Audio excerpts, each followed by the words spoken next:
the pre-event landing page. Once an individual has registered, they won't experience the full event until the day that it begins. However, it is still possible to move the objectives of the event forward with an effective pre-event landing site. This is the location where registrants will be directed to upon completing registration. It includes your basic branding elements with a written welcome message and usually a countdown to when the event will open. We also advise that in addition to any text, you include a welcome video, which can help orient your audience regarding what to expect at the event, as well as creating excitement and maybe pointing people to a specific call to action that you may have in that pre-event build-up period.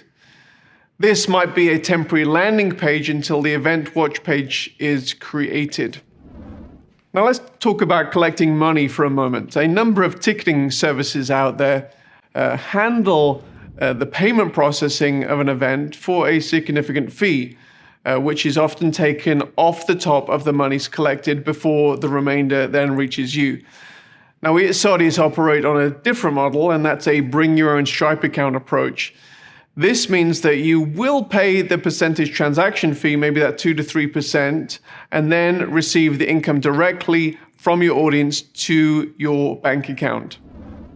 The next question is, when should I open registration? Now, some organizations have established behaviors concerning when they open registration for their events, and it would create confusion to their audience if they veered from this course.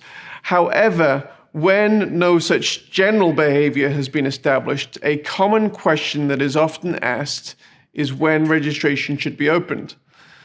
Now, while many aspects of a physical event and an online event are transferable, this is one area that must have a few different considerations.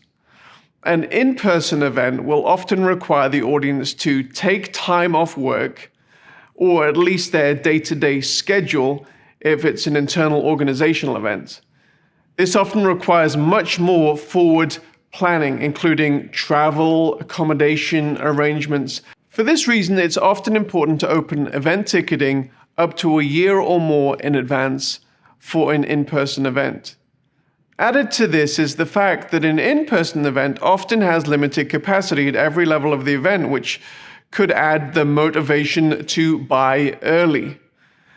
Now, an online event does not invade as much of the day-to-day schedule of an audience, a fact that must be considered when creating the event schedule if it's entirely online.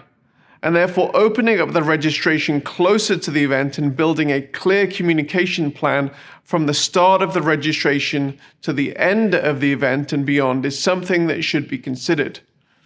For hybrid events, you may even consider opening up the online portion of the registration later than the in-person portion. While you can still utilize early bird pricing in online events have no real space limitations for the size of an audience. While you can utilize early bird pricing in online events really have no space limitations for the size of the audience. This doesn't mean that an event should have an unlimited registration.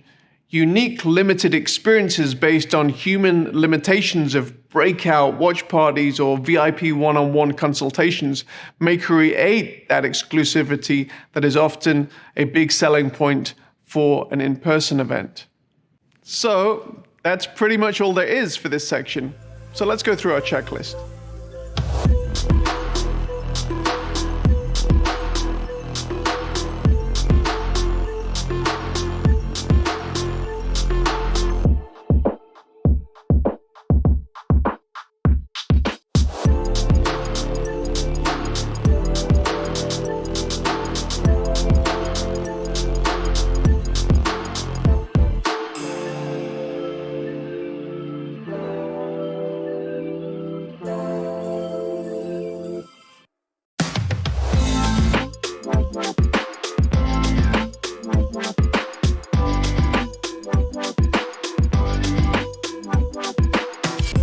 In this session, we're going to go through all the considerations that you need to think about in relationship to producing your online event.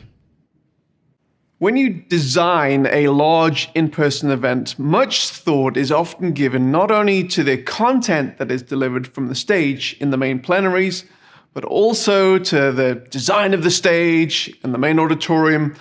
Also critical is the decor, flow, and hospitality from registration through the main sessions, the breakout seminars, the layout and the movement flow of attendees moving from main session to the exhibition hall, let's say, and finally, the time and the spacing between sessions.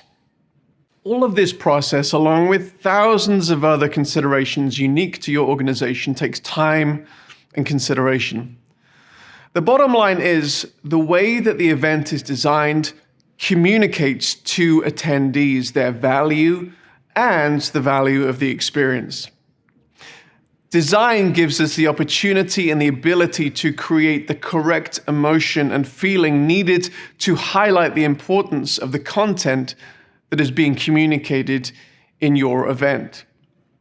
Now, similar motivations must guide the approach to designing an online event. An amazing brand contained with killer design, implemented